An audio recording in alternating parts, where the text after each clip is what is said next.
Vous écoutez Les outils de la mort, deuxième partie.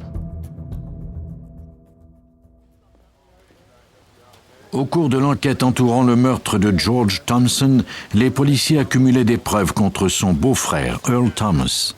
Était-il possible qu'il l'ait attiré dans un piège pour le tuer?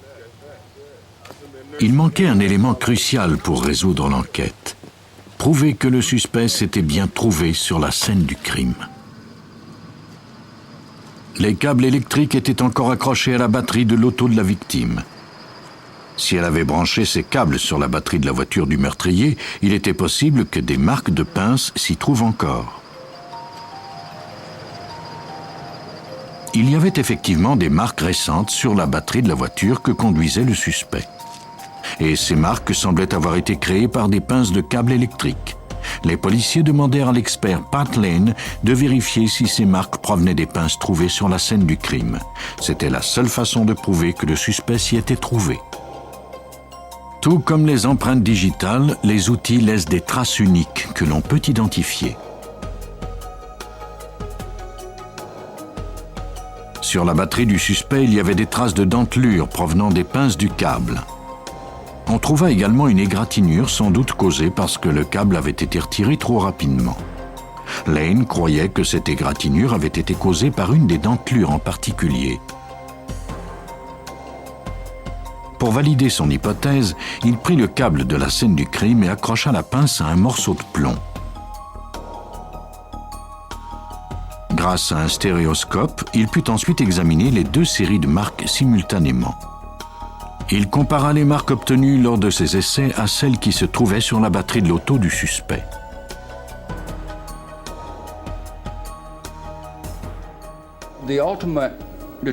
Nos analyses de traces d'outils nous permettent de découvrir si un outil a causé une marque en particulier. Pat Lane, expert médico-légal.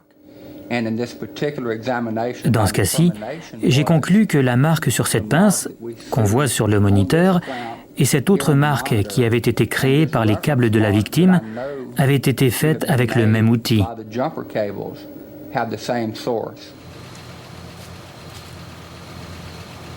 Ces marques d'outils prouvaient que la voiture conduite par Earl Thomas le soir du meurtre se trouvait sur la scène du crime. On obtint un mandat pour procéder à son arrestation. Mais Thomas était parti en Californie et n'avait pas laissé d'adresse. Les détectives retracèrent les appels interurbains qu'il avait faits à sa sœur d'une cabine téléphonique de l'est de Los Angeles. Quelques jours plus tard, il fut arrêté par des policiers de la ville à cette même cabine téléphonique. Sa grande taille et le fait qu'il était manchot le rendaient facile à identifier. Le détective Bernie Taylor et son collègue Charlie Clark avaient déjà terminé la reconstitution des événements. George Thompson était marié à la sœur de Thomas, mais il la trompait. Pour sauver l'honneur de la famille, Earl Thomas décida de mettre un terme aux écarts de conduite de son beau-frère. Il emprunta la voiture de Perkins, puis appela la victime prétextant avoir besoin de son aide. Pendant que George Thompson accrochait la pince du câble électrique à la batterie de l'auto de son beau-frère, ce dernier sortit son fusil.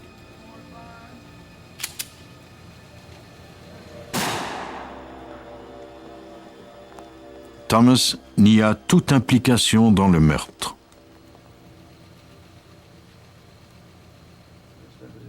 Le détective Clark craignait que le jury ait du mal à croire qu'un manchot puisse se servir d'un fusil.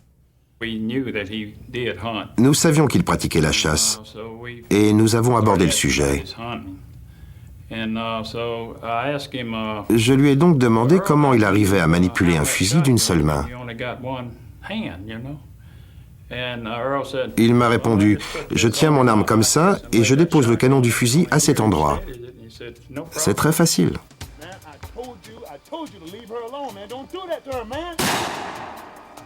Earl Thomas n'avait eu aucun problème à piéger son beau-frère, mais ce chasseur se piégea lui-même. Les marques de la pince indiquaient qu'il était le meurtrier. Cette pince de plomb, qui ne valait qu'1,98 $, nous a permis de faire incarcérer cet homme pour une peine minimale de 20 ans. Pat Lane, expert médico-légal. Quand Bernie Taylor est arrivé au laboratoire avec cette pince, je savais exactement ce qu'il désirait que je fasse avant même qu'il me l'ait demandé. Je lui ai dit qu'en théorie c'était possible, mais qu'il nous faudrait de la chance. J'étais prêt à tenter l'expérience. En fin de compte, ce ne sont pas tellement les câbles qui nous ont permis de prouver sa culpabilité, mais plutôt la dentelure d'une des pinces.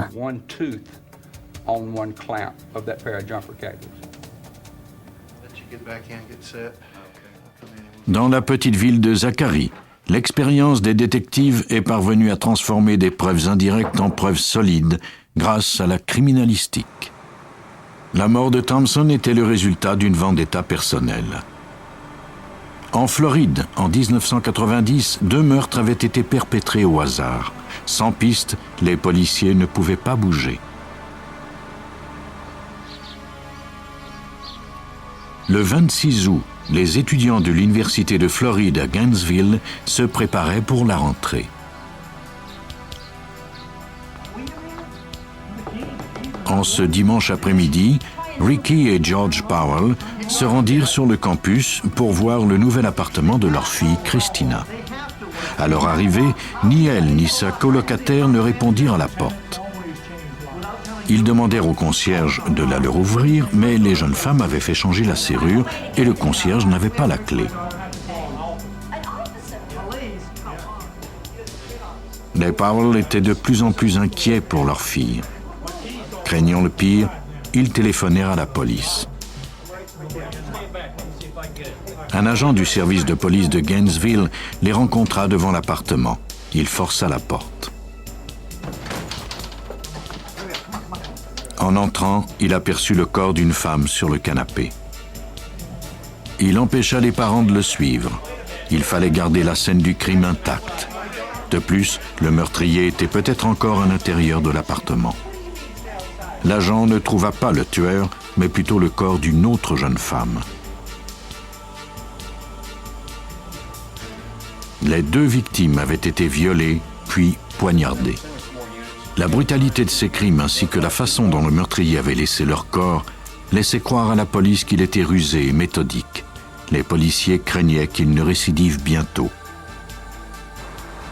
Pour soutenir cette importante enquête, les policiers de tout le comté se joignirent aux forces du service de Gainesville. Parmi eux se trouvait le sergent détective LeGrant Hewitt, du service de police de Alachua. Le tueur ne tarda pas à tuer de nouveau. Peu après minuit, le dimanche soir, une des employées du service de police d'Alachua n'est pas venue travailler. Son superviseur et ses collègues étaient inquiets et ils ont avisé le chef du quart de veille.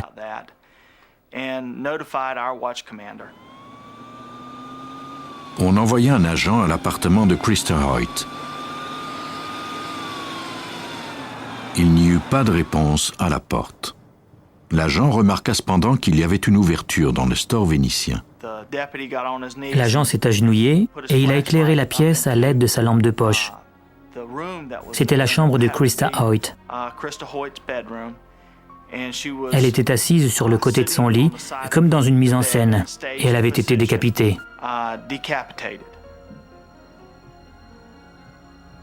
Pour ajouter à l'horreur, 2 jours plus tard, on retrouva 2 nouvelles victimes violées et poignardées de la même façon.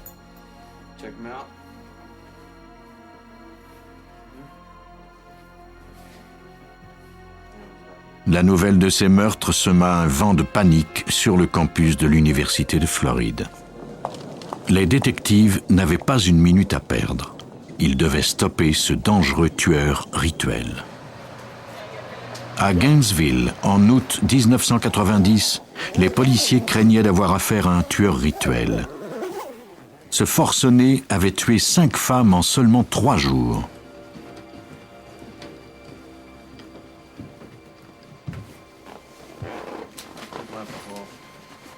Les portes verrouillées ne semblaient pas l'arrêter.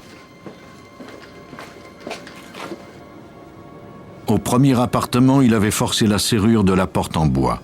Au 2e et au 3e appartement, il était parvenu à retirer le loquet de sécurité d'une porte coulissante vitrée. L'agent spécial Ed Dix croyait d'ailleurs qu'il avait utilisé le même outil aux 2 derniers endroits. La porte coulissante avait été forcée.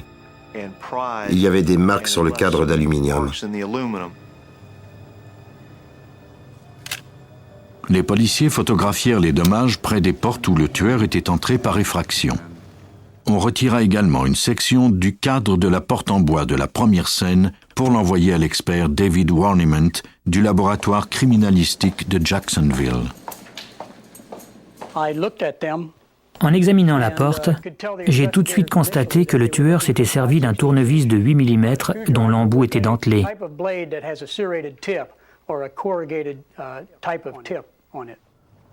Les policiers retirèrent les portes de la seconde et la troisième scène de crime et les envoyèrent au laboratoire. Ils avaient l'intuition que les 3 cas étaient reliés, mais n'avaient encore aucune preuve formelle. S'ils démontraient que le même outil avait été utilisé dans les 3 cas, ils sauraient qu'un seul et même tueur était à l'œuvre. Une semaine plus tard, on m'a envoyé les 2 autres portes, c'est-à-dire la porte de la deuxième et de la troisième scène de crime. Je les ai examinées et j'ai remarqué des marques près de la serrure de la porte de la deuxième scène et également sur le verrou qu'on m'avait envoyé en même temps. Sur la porte de la troisième scène, il y avait là aussi des marques près de la serrure et du verrou de sécurité. Il y avait une série d'égratignures sur la tige et autour du trou de la tige. Ces marques étaient celles que l'on fait quand on utilise une pince Monseigneur pour entrer par effraction.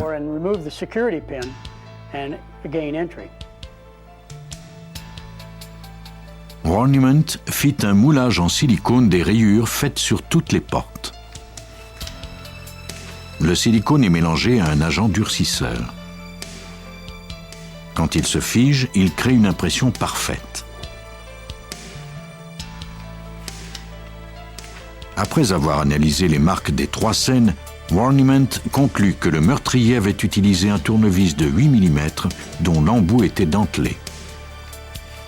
Un seul individu était donc entré chez ses victimes. En retrouvant l'outil, les policiers espéraient bien retrouver le meurtrier. Au cours des 4 mois suivants, partout dans l'État de Floride, lorsqu'un individu était arrêté et qu'on trouvait un tournevis sur lui ou dans sa voiture, on l'envoyait à David Warniment. Sous la puissante lentille d'un microscope, même l'embout d'un tournevis neuf laisse des marques uniques. Il devient encore plus facile de l'identifier avec le temps lorsque l'usure lui a donné des marques caractéristiques. Warniment examina des dizaines de tournevis, mais aucun d'entre eux ne correspondait aux marques laissées sur les scènes de crime. Puis, en novembre 1990, 4 mois après les premiers homicides à Gainesville, en Floride, les policiers découvrirent une nouvelle piste suite à une vérification de routine. Un homme arrêté à Ocala pour cambriolage était recherché à Shreveport, en Louisiane, pour avoir tué son père d'un coup de feu. Le programme de l'ordinateur avait trouvé des corrélations entre la scène du crime de Shreveport et celle des meurtres de Gainesville. Il était possible que ce ne fût qu'une simple coïncidence. Mais l'agent spécial Ed Dix décida d'examiner de plus près les liens entre le suspect d'Ocala et les meurtres de Gainesville. Pendant ce temps, le sergent détective LeGrand Hewitt suivait une autre piste. Peu après les meurtres, une banque de Gainesville avait fait l'objet d'un vol. La banque était dans le même secteur que la deuxième scène de crime. Peu après le vol, les policiers aperçurent 2 hommes entrer dans les bois avoisinants. Les suspects prirent la fuite. Les policiers demandèrent des renforts. Un chien renifleur se mit sur leur piste.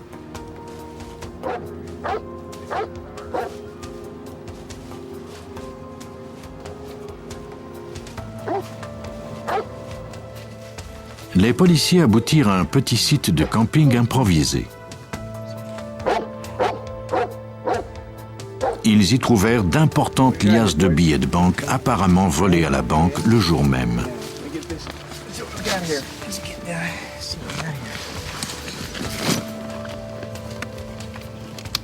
Dans un sac, il y avait un pistolet semi-automatique semblable à celui utilisé par le voleur, du ruban adhésif et un magnétophone contenant une cassette. Sur le ruban, il y avait un message qui semblait codé.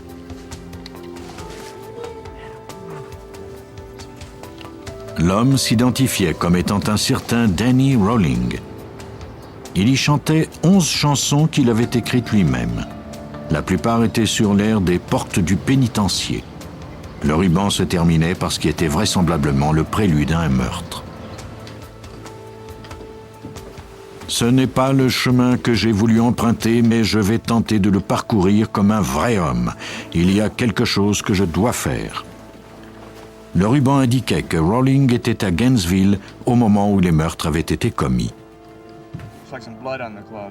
Sur le site du camping, les policiers trouvèrent également un tournevis. Ils n'avaient cependant aucune raison de croire que Rolling était impliqué dans les meurtres. Il était plutôt compétent en vol de banque, un crime d'une nature tout autre que les meurtres sexuels brutaux du tueur en série. Au départ, nous n'avons attaché aucune importance à ce site. David Warnement, examinateur de marque d'outils. Mais quelque chose ne cessait de me tracasser. Je me disais qu'il vaudrait peut-être mieux ne pas éliminer cet outil trop vite. Warnement décida d'examiner le tournevis de plus près.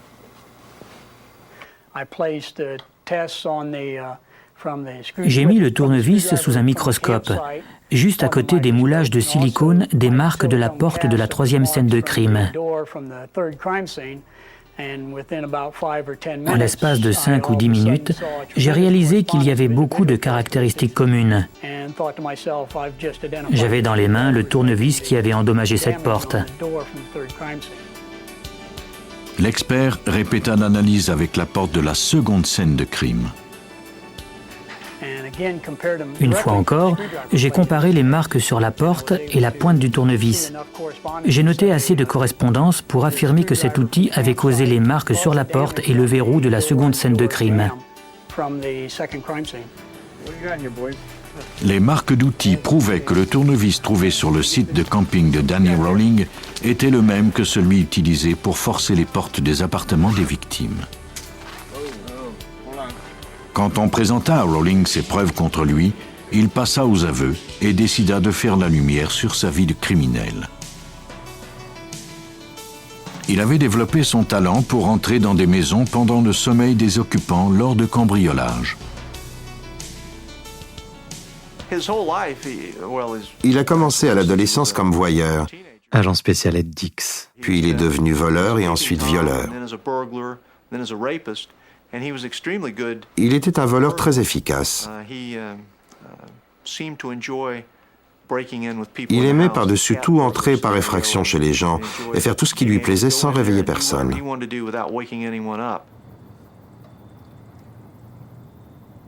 Comme de nombreux tueurs en série, Rolling avait commencé par le voyeurisme. Il épiait les femmes la nuit par les fenêtres. Puis il devint voleur et ensuite meurtrier. Son outil de prédilection pour entrer par effraction était un tournevis de 8 mm dont l'embout était dentelé. Il était fier de son habileté à ouvrir n'importe quelle porte. Il n'y avait ensuite qu'un pas à faire pour violer et tuer. Le 26 août 1990, il a atteint le paroxysme. Il nous a avoué qu'il regardait par une fenêtre quand il a aperçu une jeune femme qui sortait de la douche. Il s'agissait de la victime, Tracy Pauls. Quand il l'a vue, il savait que c'était elle, qu'elle était sa proie pour cette soirée-là. Le couteau que Rolling utilisait pour tuer ses victimes ne fut jamais retrouvé. Mais les policiers disposaient d'un outil tout aussi incriminant. C'était plus qu'il n'en fallait pour prouver sa culpabilité.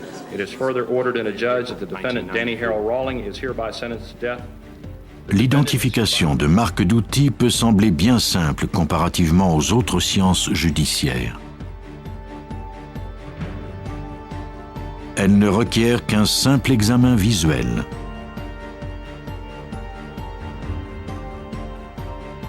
Mais elle fournit des preuves convaincantes au jury.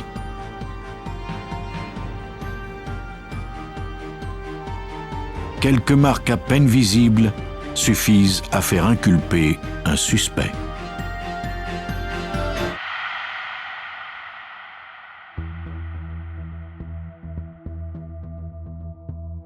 Vous venez d'écouter Police Scientifique.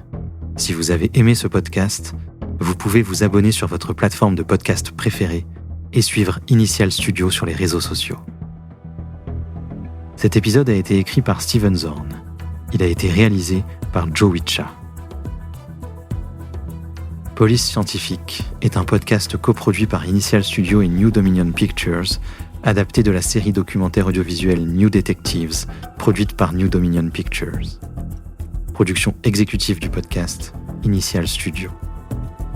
Production éditoriale, Sarah Koskiewicz et Astrid Verdun, assistée de Sidonie Cotier. Montage, Johanna Lalonde, avec la voix de Benjamin Septemours.